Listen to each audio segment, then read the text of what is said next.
So we're going to start tearing down this RX-7, FD RX-7 with a K-swap, and making some small changes for the fella. His return line touches the manifold and melted, and he needs a catch can and a different wastegate.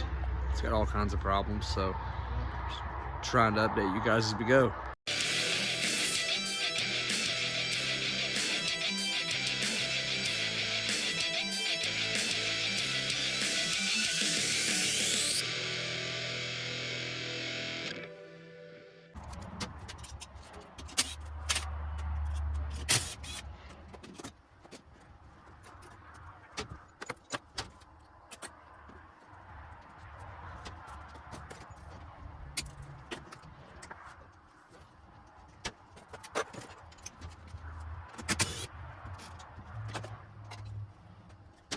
So cramped in here. So cramped.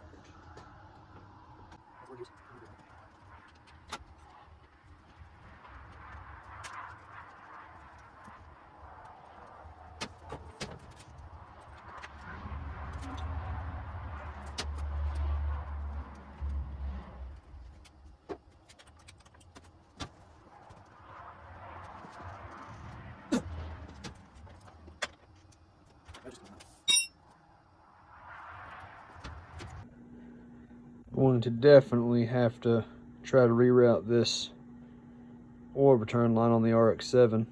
Looking pretty rough. Alright, so finally got the turbo and the gate and everything off of this bad boy. Found that there's an open port on the top, so boost control never worked.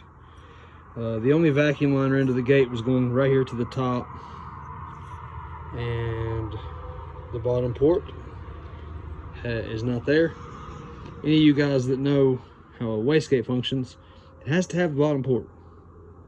When it gets vacuum and it shoves the diaphragm open based on spring pressure, then we apply more pressure to the top to be able to increase the boost from whatever the spring is.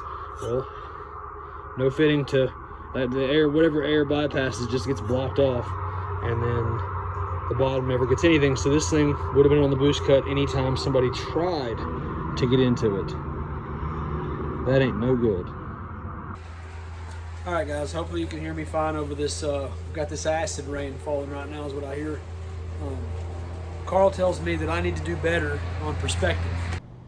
Carl, that kills people. Oh, Carl. Wow, I didn't know that. That I'm very bad at just wanting to put out videos and nobody knows what's going on. So between the acid rain and the trucks, right? So start with the RX-7 here. It's an FD K-series swapped, BMW ZF trans, 8.8 IRS in the back. Somewhat unknown on the turbo. It was a 60 series. Everything on it looks more like just a 50 trim to me. Didn't measure anything like that. When it came in, he'd bought a second-hand project. Dude that owns the car now, super cool. So basically, when they put this thing in here, they crammed it pretty good, so there wasn't a lot of space. It had a cheap knockoff gate on it. He wasn't happy about that. I wasn't really happy about that. So what it turned into was you put a gate on it. It had an oil line leak. Basically, the way they ran their oil return line, they were using that stupid front cover return provision, which I don't like. I don't care if my friends sell it or not. I don't like it. It does work. I don't like it. I don't like it. I don't know why I don't like it. I just don't like it. So you can give me 10 free ones, I still won't like it. I don't know. Anyway, so still using it. Ended up making a better return line for it. They had heat shielding and stuff like that on it, but the heat shielding was still basically letting the line melt. It looks like he'd blown the turbo gasket out, and it just blew hot air all over everything. So I don't run gaskets to the turbo manifold, so it doesn't have one now. The oil line looks really good. He had a sealed catch can. I don't know, that's not a good idea. So I built a new catch can for it, put it in a cool spot because people like cool things. Didn't have silly things like there was no check valve on the booster. Brake booster has to have a check valve to keep one way. Flex fuel. We wanted flex fuel. Didn't really care what kind of power it made. Mostly just wanted it to be reliable. So it starts and it runs and it drives and it pulls like it came stock with K series in it, which is what we were hoping for. So the biggest hurdle for me through this whole thing has been just the wastegate placement with the full exhaust, and the gate is plumbed back into the exhaust, and the exhaust doesn't have any hangers on it except for in the back of the muffler. So all of those things are kind of a mess to work with. Ended up getting it, but it definitely made me angry with it several times. So, what else? Ended up making 421 horsepower. My Dyno Jet SAE corrected, no tricks, no load, no nothing. 15 pounds of boost. Tried to turn it up a little bit. Couldn't pick up any power. It was on E85. Tuned it on pump gas. I think I stopped on pump gas. Honestly, I think I made 420 on pump gas as well. It was like 417 or something. Didn't really want to push it any harder on pump, so E85 is just a lot safer fuel. Try to tidy some stuff up. Other than that, I think we're pretty good. Putting a Haltech can keypad. It is on a Haltech 1500 Elite right now. Tuned by me. I think that's about it.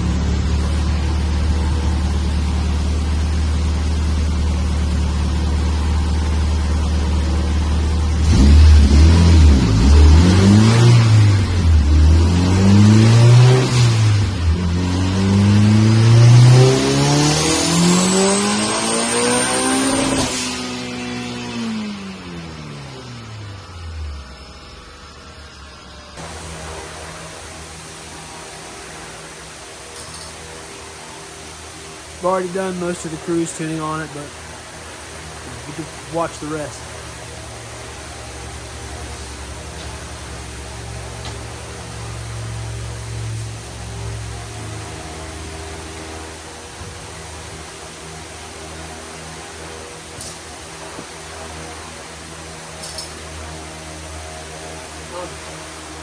It's on. Go. 350. Come here.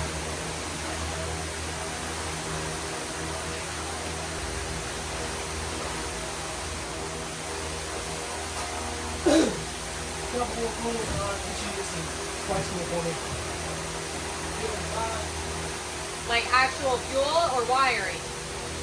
Fuel. Oh. Well then do you want me to go do that before I have to rest to get the kids?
Shut it off. You made all that work on its own a little bit? Yes, the lights up here. Earlier I seen it. It looked like it had like extra room to it. Yeah. I don't know if it was. It's fine.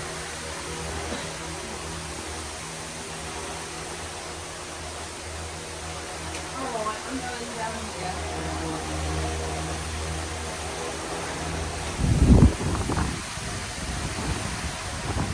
That's not good.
let's see.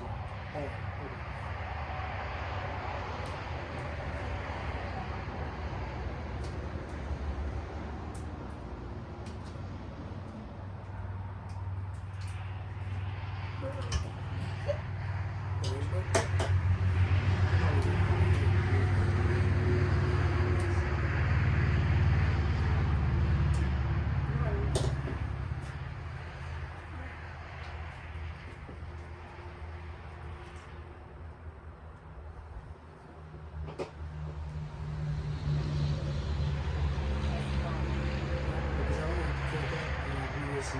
Trim it up in general.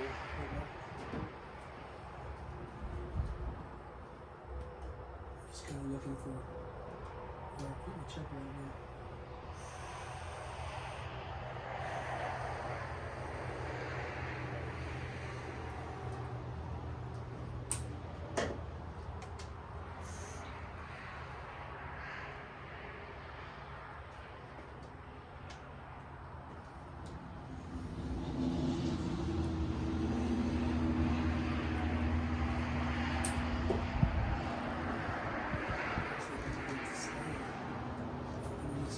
Direction.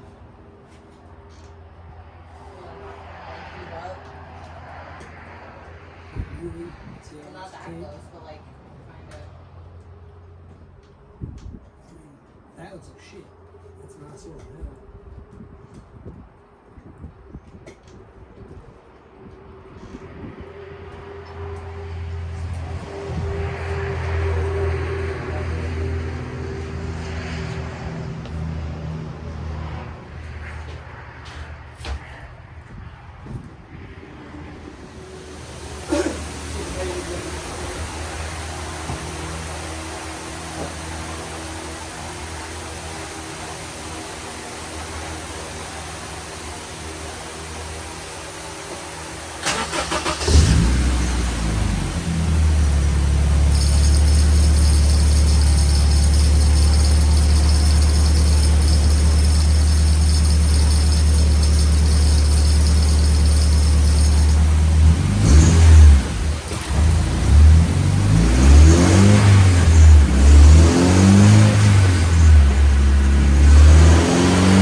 That belt looks like poop.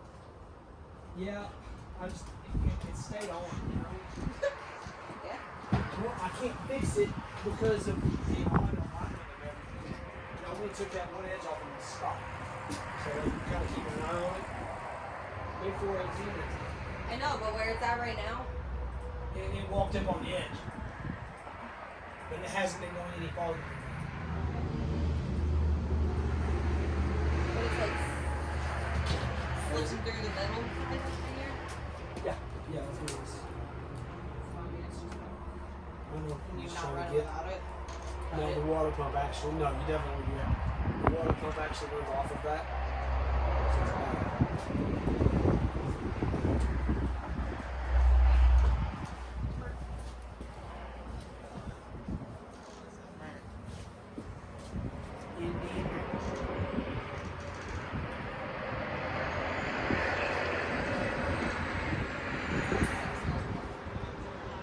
Yeah, flush tires ain't no true.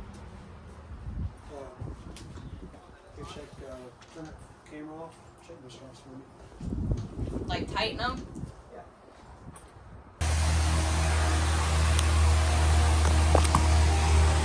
Alright. Let's turn this fan off. So, yeah, put the filter back on, stuff like that. Previously, before this thing was on the 85 here, I was told it made 430. And I would say because it topped out at basically 421 in SAE on my Dynojet. No load. But the tune looks pretty spot on. But in general, it's a 60 trim precision, turbonetics, supposedly, and it is as far as without having like back pressure or turbo speed or anything like that, it seems like it's very much just out of wind. So yeah. So we got this FD RX-7 with this K24 in it. It's a stock engine, stock cam gear, all that good stuff. It's got an oil pump on it. Finished it up just now. We did the flex fuel to it and a catch can. See it down there hiding. Turbo Smart gate, etc., etc. Went over a few things. Tried to make it as solid as possible for this customer. Came in, he said on pump gas, previous owner said it made 430. I have no idea how it possibly could have done that, because even the high cam fuel table was absolutely just way off. Ended up making a whole bunch of just refinements and putting some of my own tables into it. Got the flex fuel on, got it tuned on E10 pump gas. It was more like E8, whatever, and then switched it over to E85, and it made 421 on 15 pounds of boost on the stock engine through an 8.8, and I forgot what transmission he said it was. It's I can hear the bad.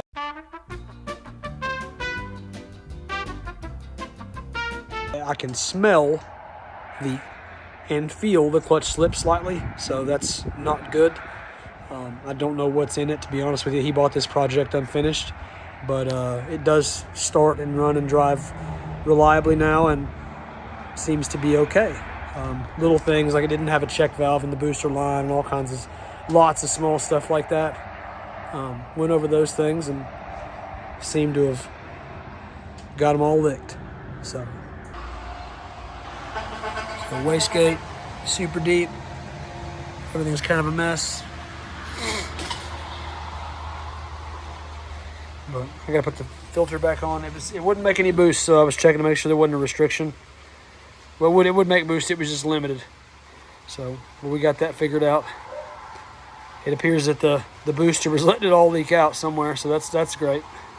So yeah, she's done. Sweet. I think that's enough perspective for you guys. So thanks for watching. Like, subscribe, and all that junk.